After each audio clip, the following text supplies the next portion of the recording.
A public hearing for the presentation of the FY 2021-2022 revised expenditure budget. Ms. Ling Lang, Chief Financial Officer. Ms. Ling Lang.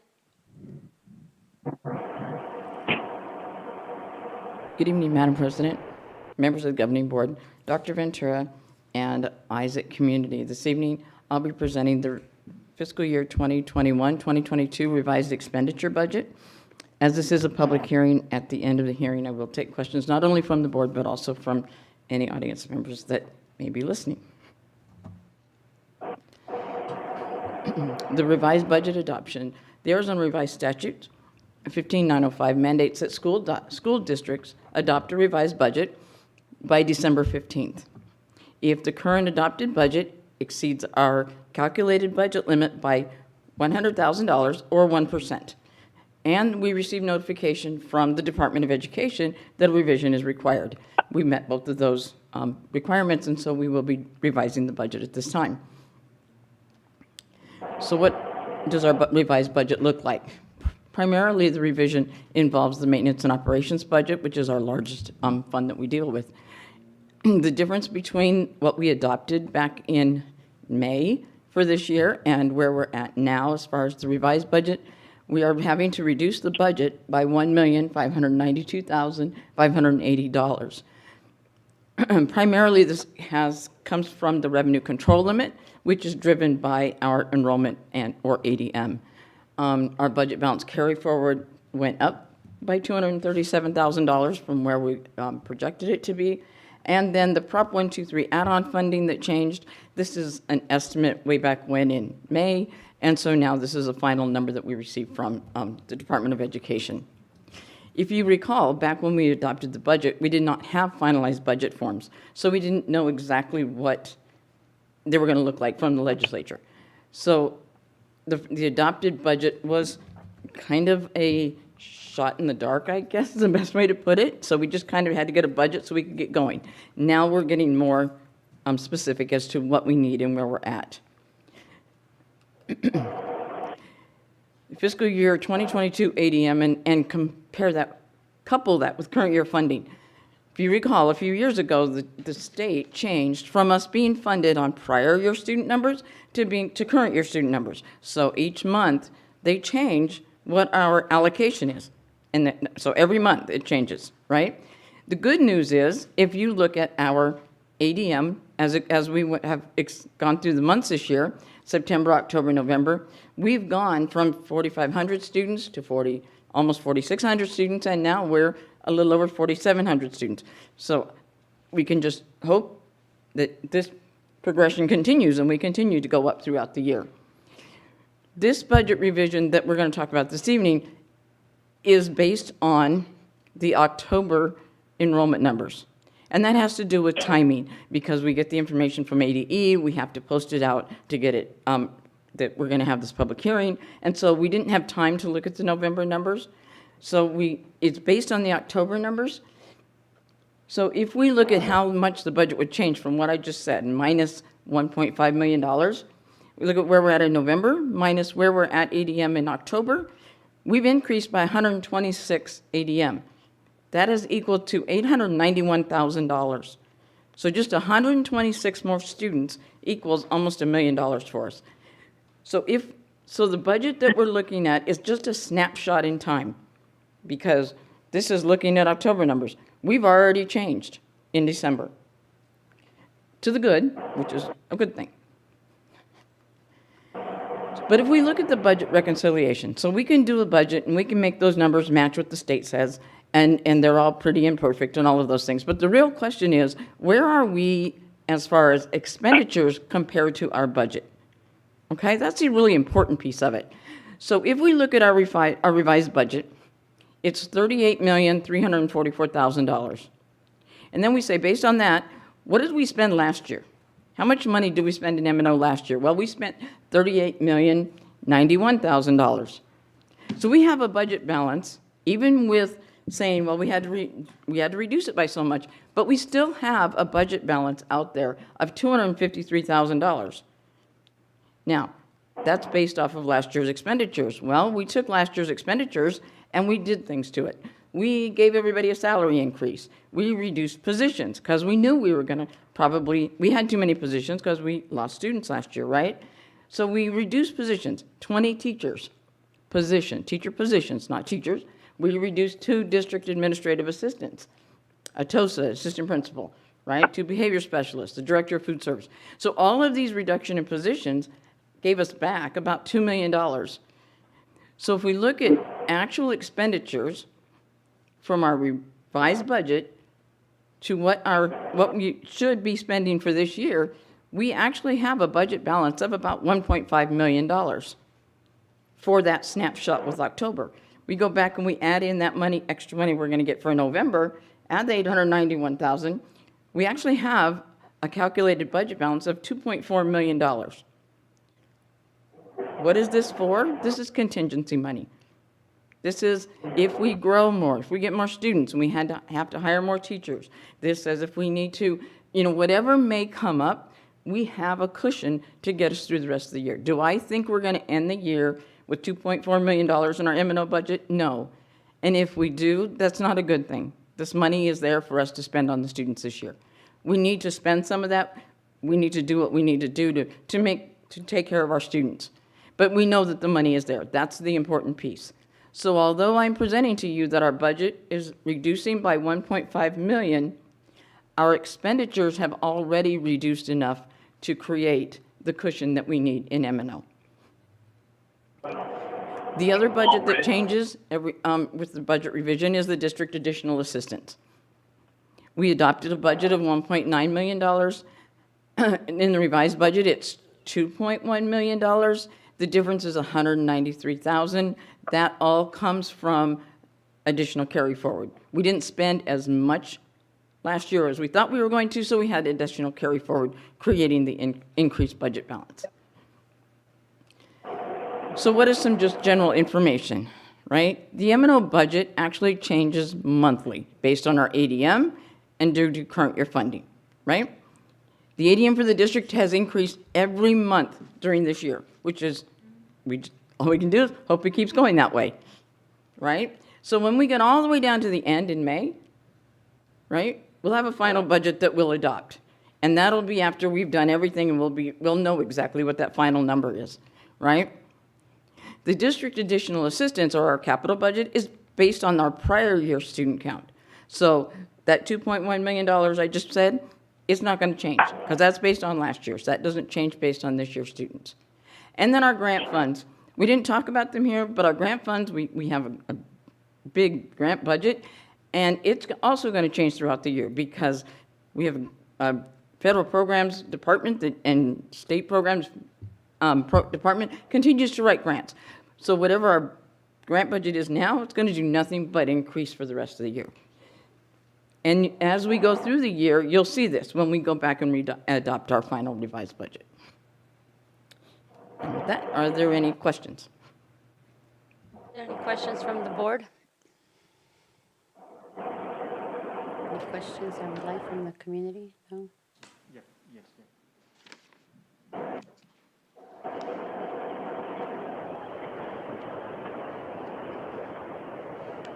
Is there any questions from the community? Madam President, at this time, we have no questions. Thank you. Thank you. So at this time, I call this governing board meeting to order. Ms. Guzman, can you please lead us in the pledge?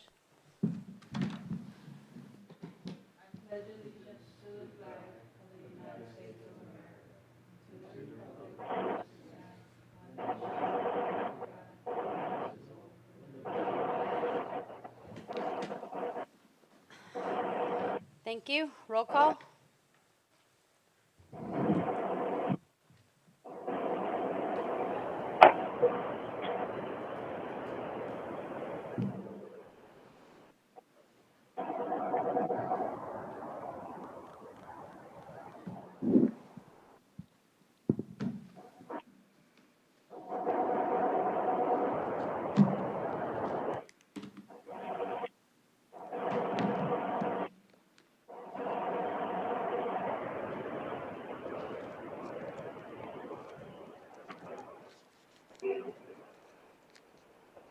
No.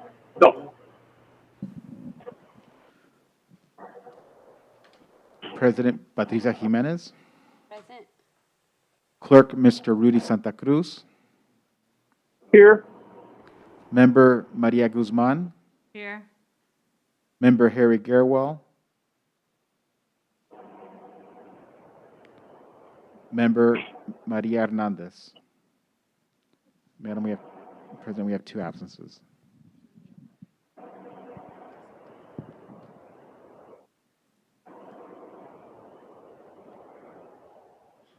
Madam President, I apologize. We have technical difficulties.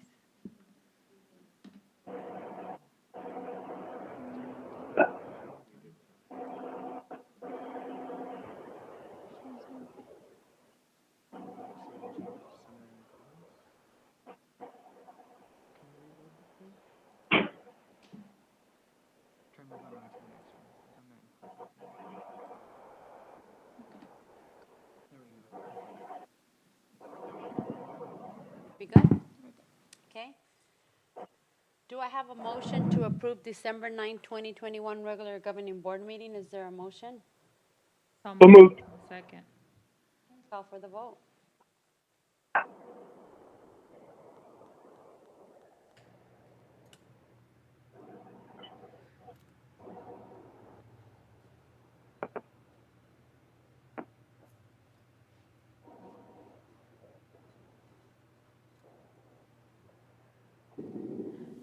Governing Board Member Mr. Santa Cruz, can you please state when you vote? Aye.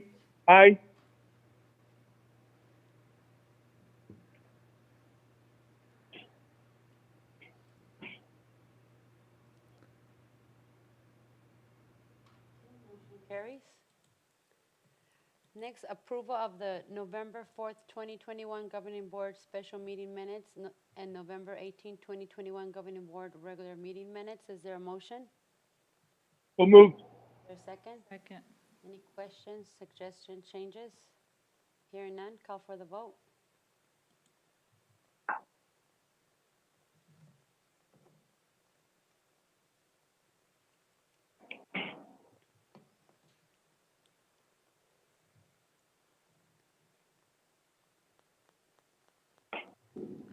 Mr. Santa Cruz, can I please have your vote? Yeah, aye.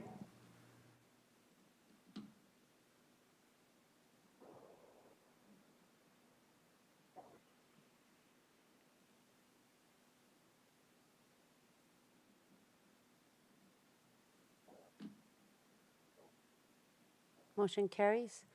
Next, we have Governing Board reports. Mr. Santa Cruz, do you have any report? I have no report today. Thank you.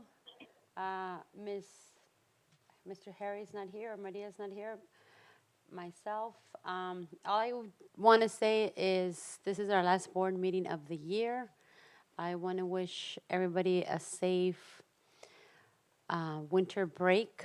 Happy Christmas, Hanukkah, everything, and New Year. Be safe, and we'll see you next year here to continue moving forward. Thank you for your work. Thank you for this year. I know, with the COVID and everything, things are getting better, but, there's still more work to do, and just be safe. That's the thing, just be safe.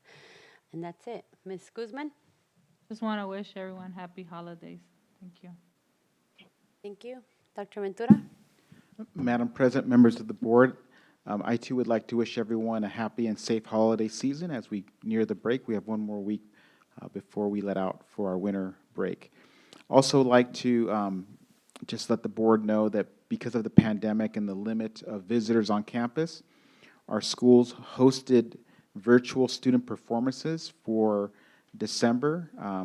We are grateful for all our staff as they collectively plan to ensure that these annual traditions of celebrating this holiday season continued, even though our campuses were closed. So we did a lot of virtual presentations, and many schools are posting their videos on their Facebook page or their website.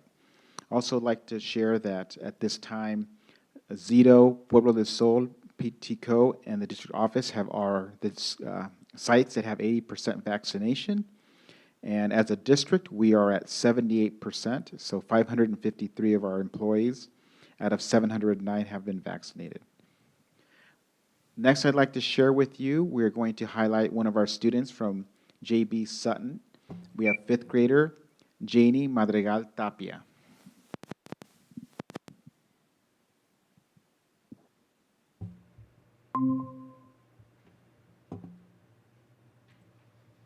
Every day in the Isaac School District, we work hard to provide an excellent education to our scholars. And today, we would like to recognize J.B. Sutton's 5th grade scholar, Janie Madrigal Tapia. She is very polite and always follows directions. Janie completes her homework every night and tries her hardest in every content area at school.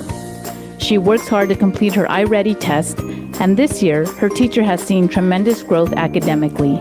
Janie is one of my 5th grade students, and she is one of the sweetest, kindest students I have ever had.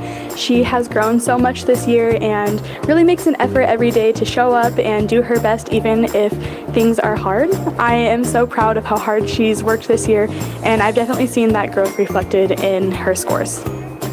At the beginning, she showed a lot of efforts, but a little less consistency. Now she has been working really hard. She has shown a lot of growth from the beginning till now, and she is working so she can be better. I hope that it stays this way, and hopefully she will show even more growth at the end of the year. Congratulations, Janie. We're so proud of you. You worked so hard. You've grown. You work hard in class. You work hard at home. You're such a good friend to all your students. And that just represents our school. We have students working really hard, growing, that are respectful, responsible, and safe. And these students are best. And we definitely appreciate your efforts. And you make our school the best school. We appreciate you, Mom, Dad. We appreciate you. Thank you. We are proud of her and her hard work. A special thank you to our committed JB Sutton staff. Congratulations, Janie.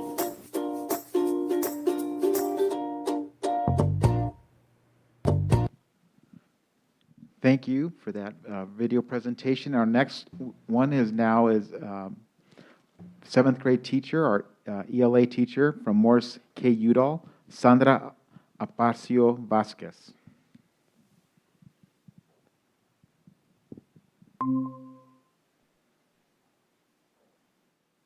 Good evening, Isaac community. My name is Gary Glay, and I'm the proud principal of Morris K. Udall Middle School. Today is a great honor and privilege to recognize Sandra Aparicio as one of our exemplary teachers. She has shown herself to be an exemplary teacher both in the classroom and in the community. Her instruction is high quality, rigorous, and supportive of all students. All students have access due to her scaffolds and supports that she puts in place for them. She has high expectations, and she shows students that she cares. I like Miss Aparicio's class because she helped with my homework, my assignments, and every time when I'm like sad or down, she will always be there for me. I like Miss Aparicio because she's funny. She explained me English and help me with my work. Yeah, I'm practicing English with her. Recently, as last year, on our district benchmark, one of her students showed so much growth that iReady couldn't even calculate what grade level she was at because she had exceeded and shown more growth than they had never seen before in the company. This year, she is supporting students after school with language acquisition, vocabulary, and comprehension in our 21st century programming. Not only does she support our students, but she supports our parents as well. She provides after-school classes for our parents on PBIS strategies, how to support students with homework, and how to ensure that they're keeping up on their grades. She has classes on Google Classroom and on Parent View, and she models for parents how they could follow up on their students and ensure they're completing all of their assignments in a timely manner. So we're very proud to have Ms. Aparicio as part of the MKU staff, and we hope to keep her for a lot longer. Thank you for your time, Ms. Aparicio. Thank you for all that you do for the Isaac community and our students. Thank you, Ms. Aparicio, you girl. You're amazing. That concludes my report. Thank you. Next is new business information, discussion, and action. Presentation, status update, COVID-19 data review for the Isaac School District. School reopening, Dr. Mario Ventura, Superintendent, Ms. Stella Barraza, Community Health and Safety Specialist. Mrs. Stella? Good evening, Madam President, Governing Board, Dr. Ventura, and ISIC community. I am back to share with you the benchmarks and community mitigation that is happening at our school and COVID mitigation that is happening at our school, including the vaccine events that we have had. You're pretty familiar with this table, and it is what guides our mitigation strategies at each of the schools. This is the benchmark data or the transmission rates in Maricopa County. As you can see, we have gone up within the last week on 378 per 100,000 and at 14.6 positivity. On the graph, you can see as an upward trend from last week. This is the data that looks closer to our community here at ISIC. Maricopa County Department of Public Health releases this data every Thursday, and it is also posted on our website every Thursday. You can see that this it's a slightly lower from last week, but it's still in the 500 per 100,000 and at about 16.5% positivity. We continue to be in high transmission, meaning we definitely have to continue with the rigor of our mitigation strategies. Here you can see the table that is updated daily on our website on the cases that are reported to the district at each of the schools. And this is including all positive cases by students, close contact, or any symptomatic or waiting for a test to be done. Here's the total of those cases. You can see there's 52 active cases that were identified as close contact from the school. And again, the close contact, one of the big ways that we can avoid for students to be quarantined if they're identified as close contact is that they are fully vaccinated, which now this week is the first week that we can actually anyone from 5 to 11-year-olds who received their first vaccine in the beginning when it was first approved and recommended can now also add to this section here. So hopefully we'll start seeing less of our students being quarantined and staying in the classroom. We did have 17 home close contact cases, and there are a couple of them waiting, the ones that are symptomatic, waiting for the test to be done, and 16 students are reported as of today to have a positive test result. We did have an event at Thanksgiving, right before Thanksgiving. And this just shows the picture of the partnership where Equality Health shows ISIC to host their annual holiday turkey event at IMS, ISIC Middle School. That was the 20th of November, and there were different vendors that were there as well, providing different health and wellness services. And the turkeys were handed out. That was one of our sites where we also handed out the incentive, It Pays to Be Safe, for students. And you can see here a couple of our students either received their vaccine or received their incentive. And you can see here the assistant principal and principal of ISIC Middle School and our partner and Dr. Ventura with Mayor Gallego there as well, who attended the event.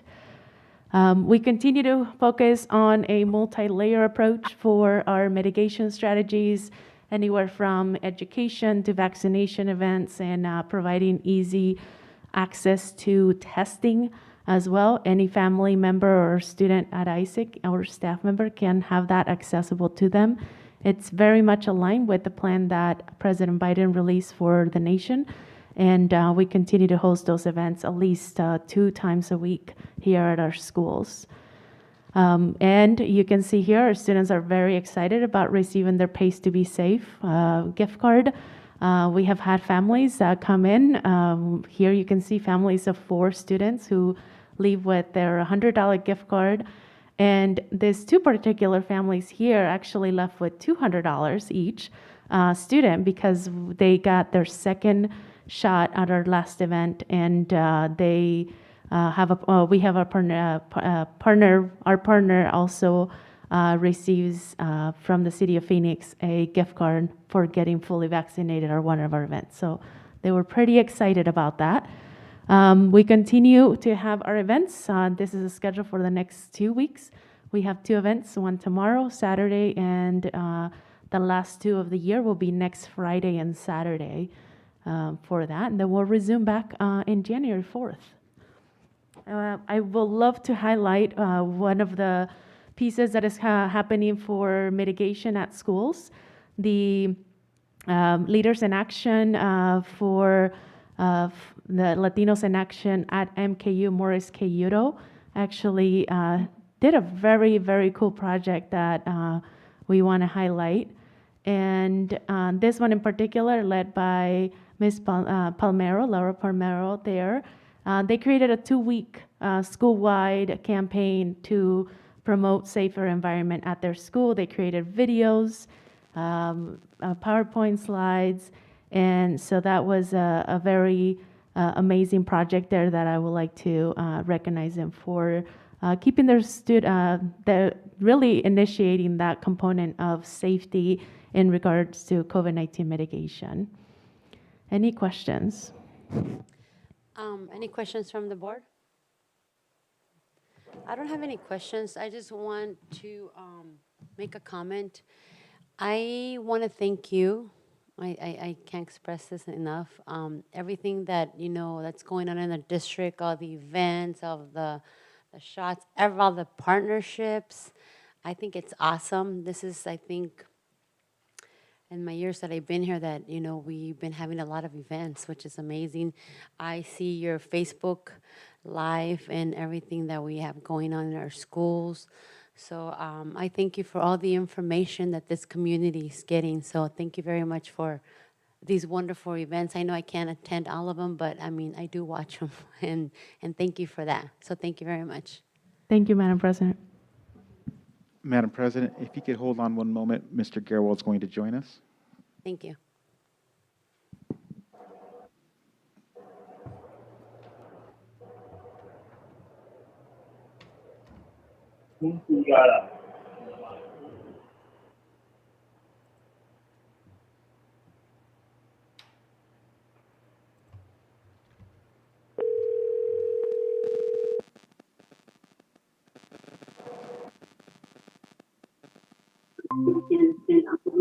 Hello, Mr. Gerwal. Thank you. Yes, I'm on. How are we sounding on your end? Sounding good, thank you. Okay. Mr. Gerwald, are you able to log in with Board Docs? I have been logged in, Dr. Ventura, and I did join the meeting. However, I'm not able to react to anything on here, so I'm at the same point that we're at now. So, yes, I can hear, and I've been watching the meeting. I've been participating. Okay, we can have you vote orally. And is Mr. Santa Cruz still on? Yes, I'm on. How are we sounding on? Okay. Sounding good, thank you. Okay. Okay, now we're going to continue. Next is adoption of the 2020. I am logged in on Board Docs. You're logged in? I just joined the yes. Okay, I'm gonna go to the next item, adoption of the 2021-2022 revised expenditure budget. Ms. Ling Lang, Chief Financial Advisor. Is there a motion? So moved. There a second? Second. Okay, Ms. Ling Lang. Madam President, this time I'll be happy to answer any additional questions from the governing board may have. Does the board have any questions? Mr. Gerald, do you have any questions on the budget? I'm sorry, I was, no, I don't have any questions on the budget. I just think that, well, no, I don't. Okay, if there's no questions, call for the vote.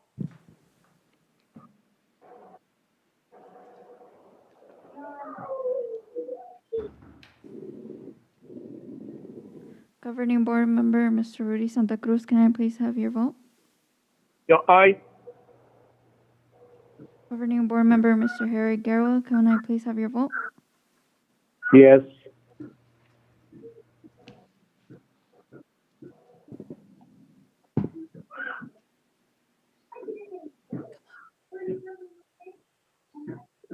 Oh, there it is.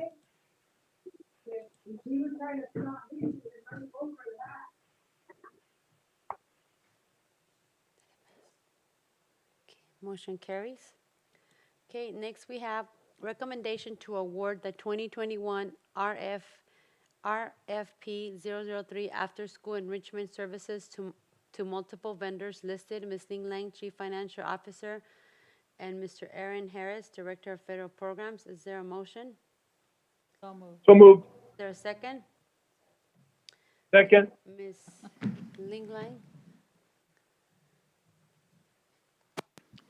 Madam President, members of the governing board, the purchasing department issued RFP-003 to contract with enrichment services, private vendors to provide enrichment services for our students at the after-school program.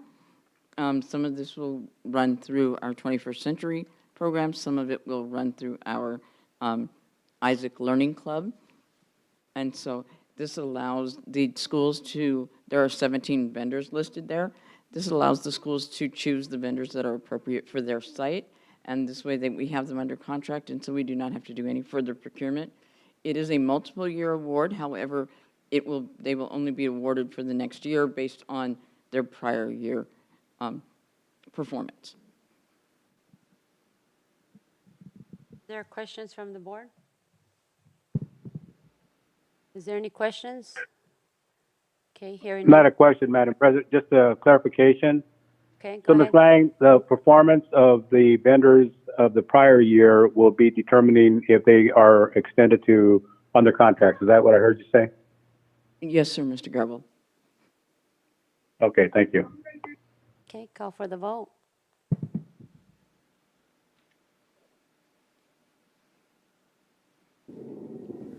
Governing Board Member Mr. Rodriguez Santa Cruz, may I please have your vote?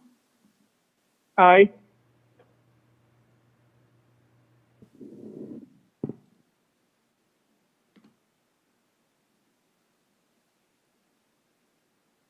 Okay, motion carries. Next, we have approval of the 2021-2022 ISD pay per performance. Dr. Mario Ventura, Superintendent, Mr. Jose Arena, Chief Human Resource Officers, and Ms. Ling Lang, Chief Financial Officer. Is there a motion? So moved. Is there a second? Second. Mr. Arenas? And Mr. Dr. Ventura and Ms. Ling Lang?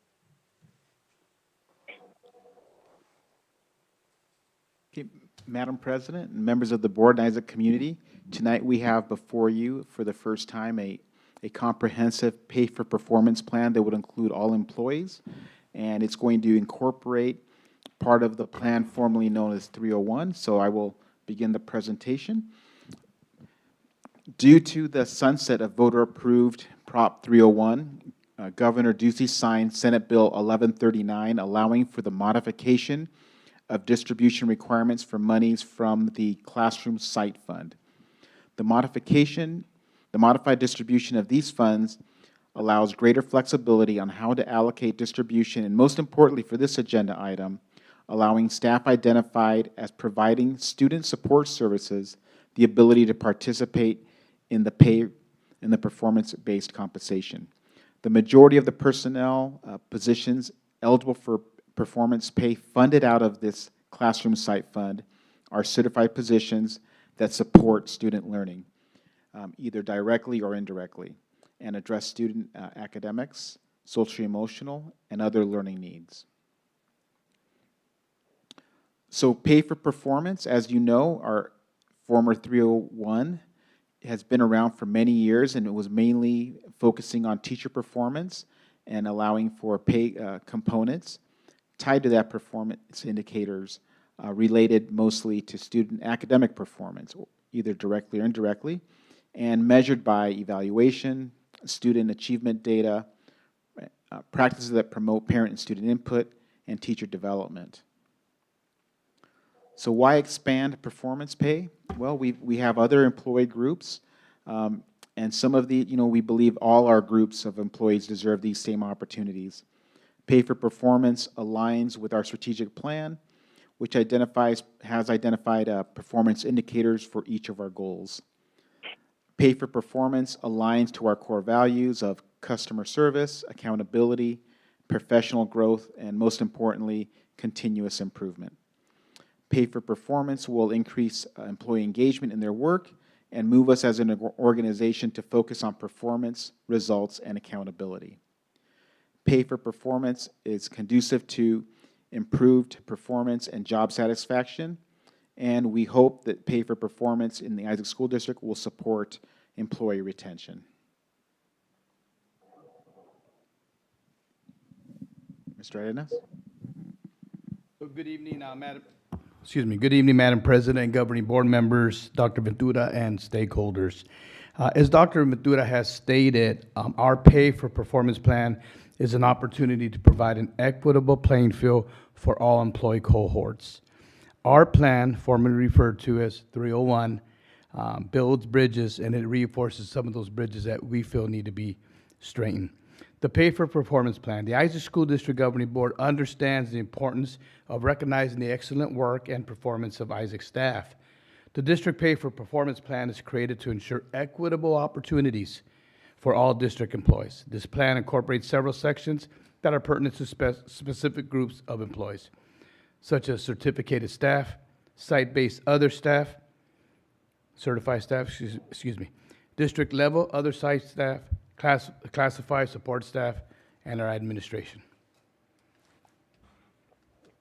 Pay for performance. The committee members for this year, 2021-22, are myself, Jose Arenas, Ms. Heather Ayers, president of IDEA, our association co-chair, and myself, co-chair of this particular committee, along with Dr. Avila, Eric Avila, our teaching and learning assistant superintendent, Ms. Karen Fix, also E. Butler teacher, Mr. Benito Jimenez, JB Sutton, TOSA, Lynn Lang, business officer, chief financial officer, Esmeralda Maldonado, who works at Mitchell and Esperanza schools, serves both schools, and she serves as a paraprofessional, also serves as an officer in the IDEA. Mr. Bob Miller, principal at Butler School, Crystal Perez, Zito, teacher, and last but not least, Dr. Tanya Wyford, human resources coordinator. Eligible staff. All staff are eligible to earn performance-based pay. Part-time employees will receive performance-based pay in performance to their assignment, i.e. part-time, 3/4 pay. It will equate to their number of hours that they work per week. Staff hired prior to the end of the first quarter are eligible for 100% of the performance pay.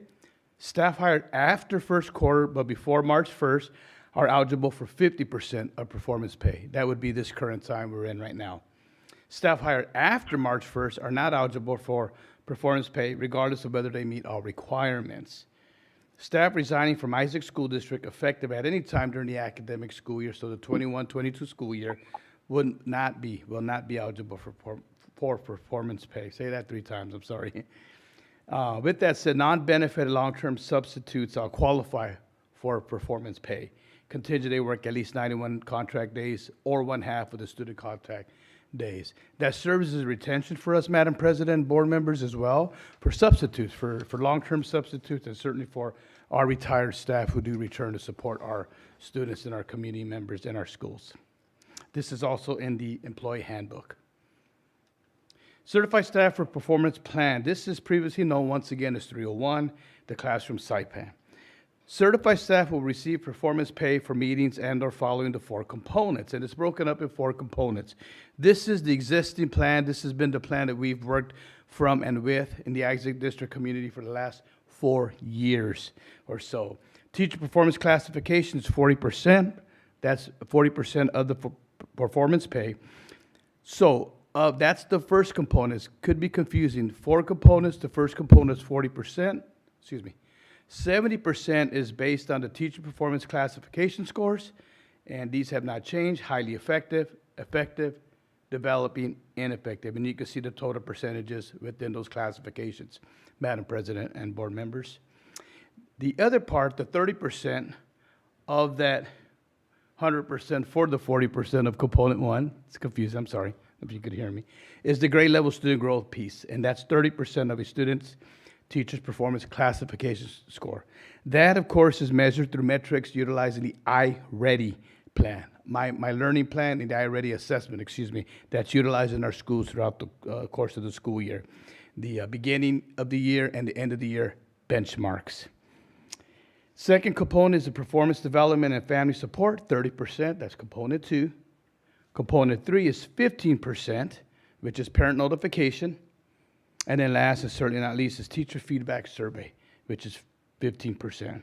As you note there, Madam President, members of the board, and Dr. Ventura shared with eligible staff, as of right now, 94% of approval rate of those who've cast their vote through the IDEA efforts with the leadership of Ms. Ayers.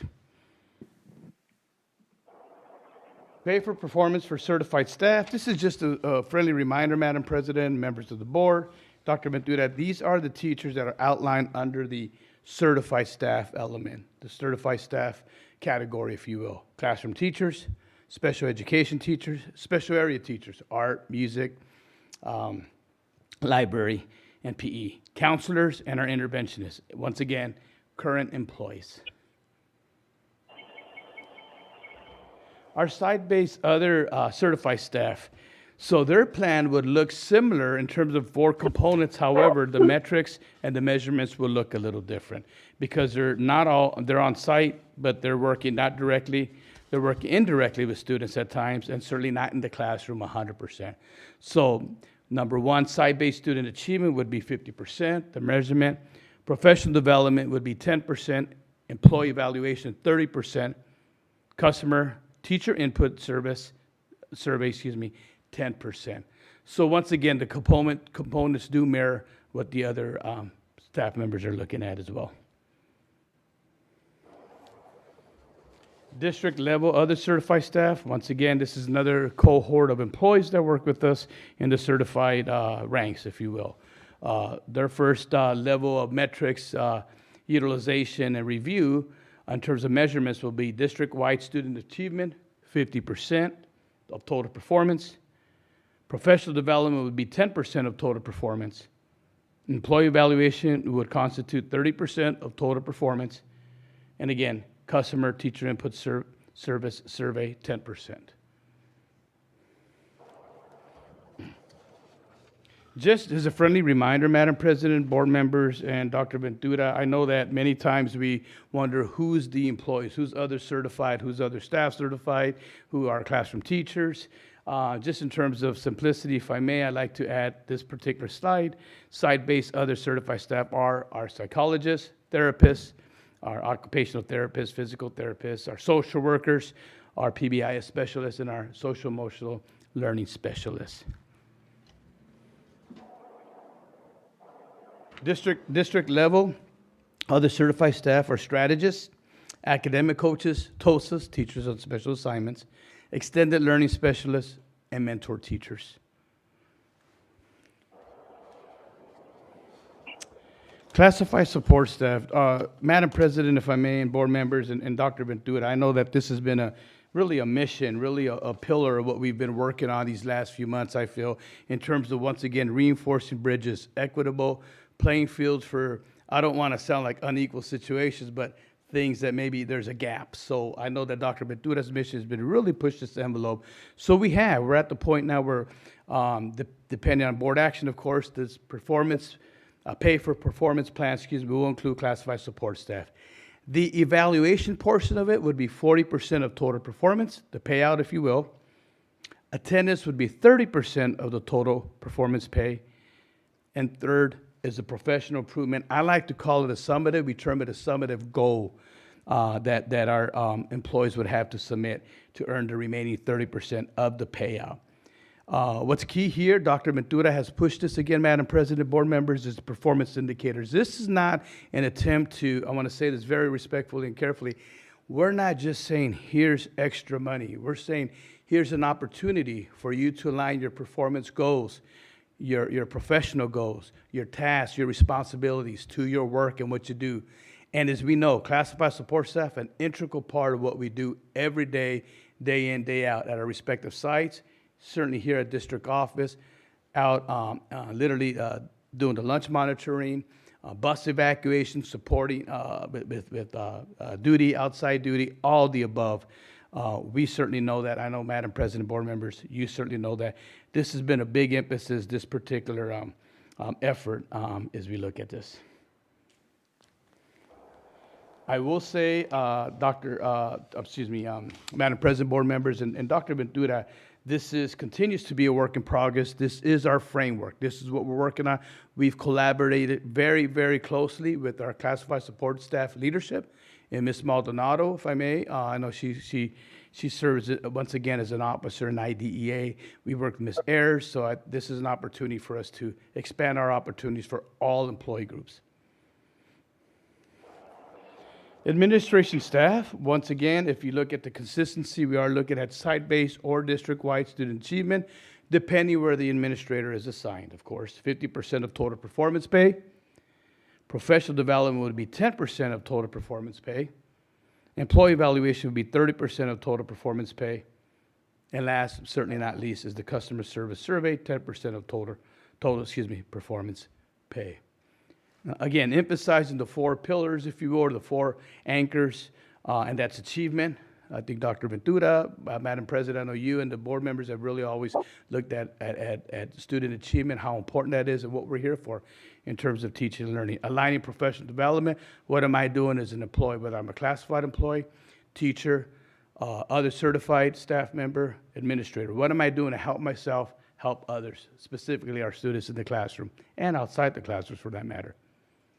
Employee evaluation, that's a big part. And then one of the byproducts, I'll say this very carefully, once again, Madam President, board members, and Dr. Ventura, is we feel the evaluation, specifically the classified support staff evaluation, is going to be, once again, very appealing. It's an attractive opportunity. It's a byproduct to have 100% compliance. Why? Because we're going to have a number, a payment, an allowance, a compensation aligned to one's evaluation, which means that, yes, we will be doing in-servicing. Yes, we will be front-loading messaging to our supervisors so that we could build those relationships. Performance pay funding, this is where I love to turn it over to our guru of finance, business of finance. I tease her. I think Dr. Ventura was laughing at my introduction of Ms. Lang the other day, because I not only think that she's great at what she does here in the Isaac School District, but she's certainly well known in the community and the state. I even say the United States, but she gets embarrassed. Ms. Lin Lang. Thank you, Mr. Arenas. Madam President, the performance pay funding will come from the Classroom Site Fund, formerly known as Prop 301 money, and the Indirect Cost Fund. With the expansion of the availability to use the Classroom Site Fund for our support services personnel, using the information that Mr. Arenas just presented to you, we will use approximately $1.1 million of our Classroom Site Fund.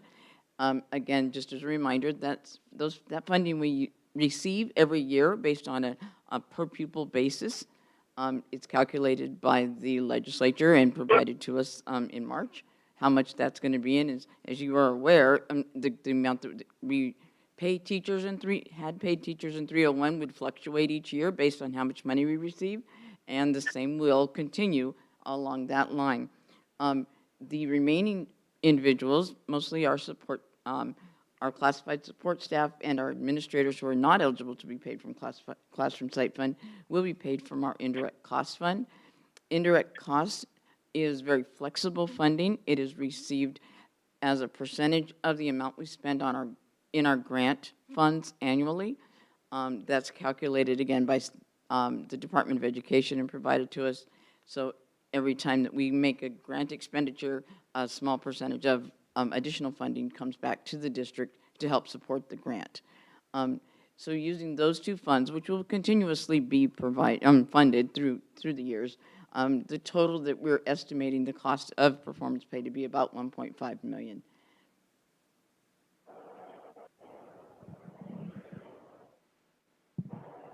Madam President, governing board members, Dr. Ventura, that concludes this portion of the presentation. Thank you. Does the board have any questions? Yes, Madam President. Mr. Garwell? Yes, Mr. Odena, thank you for the presentation, Ms. Lang. The biggest question I have, and it goes back to really one of our focal points here, is on student performance.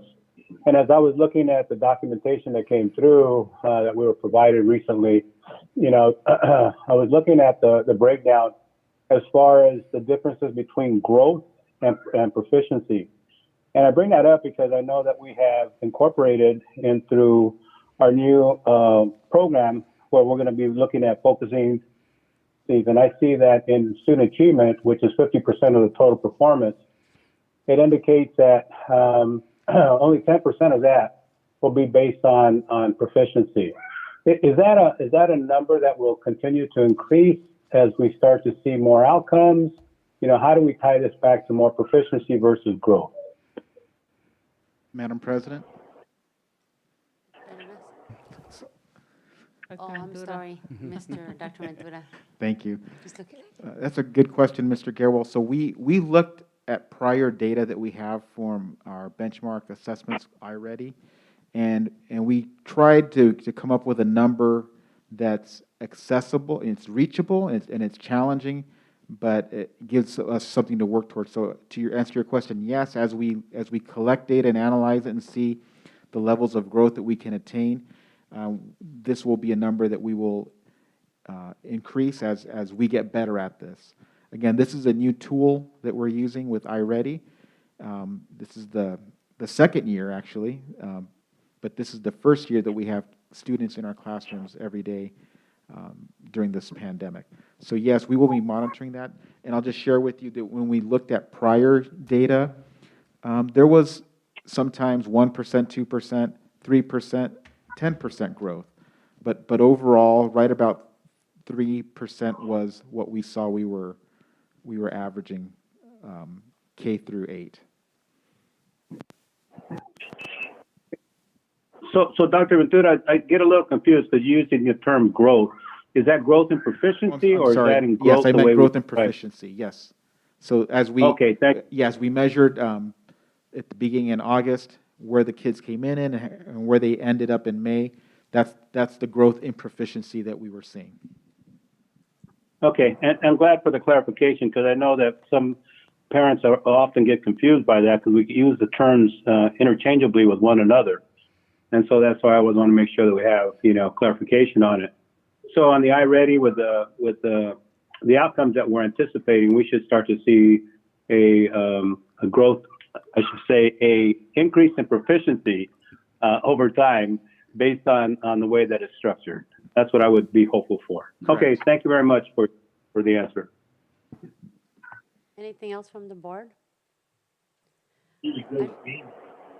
I just have a comment. I'm always making sure that our teachers are good with this plan, and I was told that they are. So, and it's the best one yet.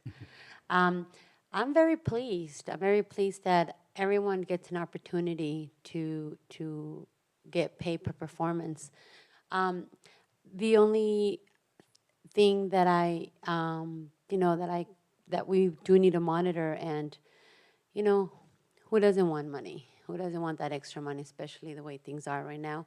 That we just monitor and just be consistent, be fair. And I was kind of reading of the people that we have hired that are leaving.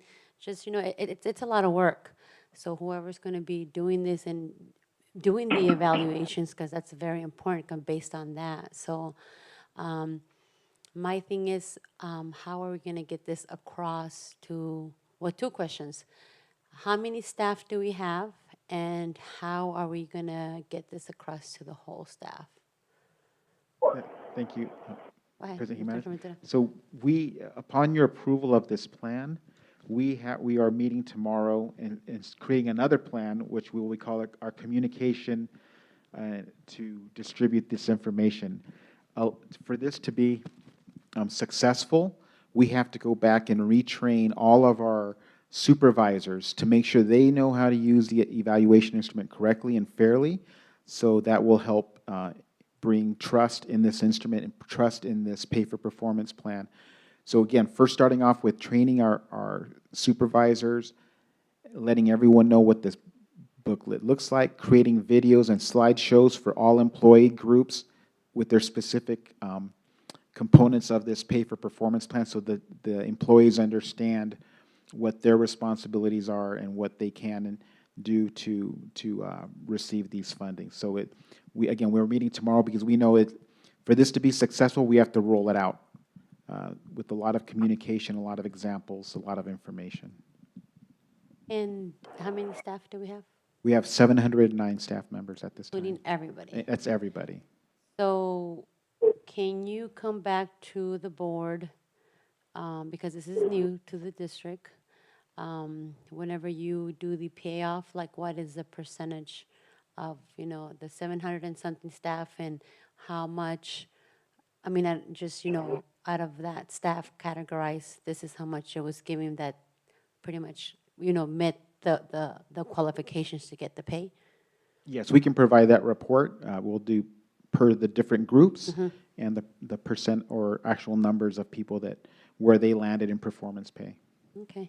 Madam President, members of the board, and Dr. Batuta, if I just may add, I know that that's been a consistent message, if I may, regarding the communication piece, front-loading the communication so that we're not doing it after the fact. Of course, same initiative, same pillar that will follow, and also with disaggregating the data, the appropriate data. We work very closely with Ms. Lang in terms of the money part, of course, and again, I do want a quick commercial. I feel that I really sincerely feel from up here and from my heart that this is going to serve as a retention as well, so we will have that information. Thank you.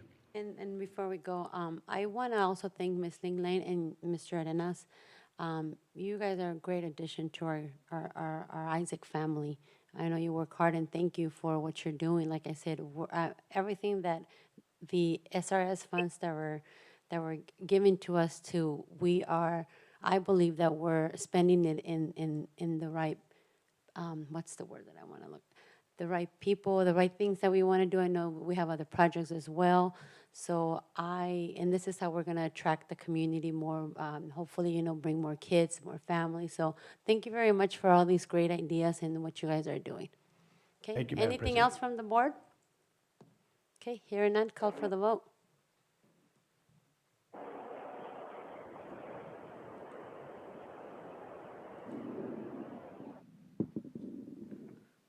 Governing Board Member, Mr. Rudy Santa Cruz, may I please have your vote? Aye.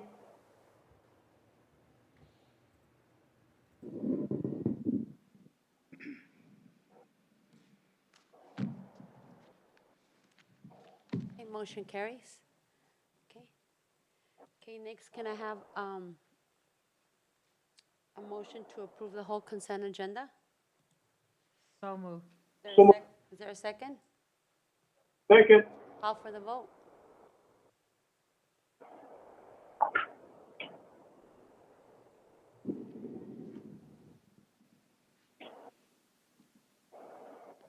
Governing Board Member, Mr. Rudy Santa Cruz, may I please have your vote?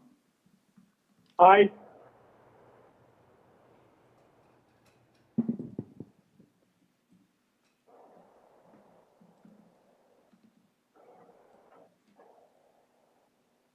Motion carries. Next is request to address the governing board. Any call to the public? No? Okay, next we have calendar, December 20th to December 31st, winter recess, school closed. Enrollment is 5,402. And the next regular board meeting will be January 13 here at the district office. And if I don't hear any objections, meeting adjourned. Thank you.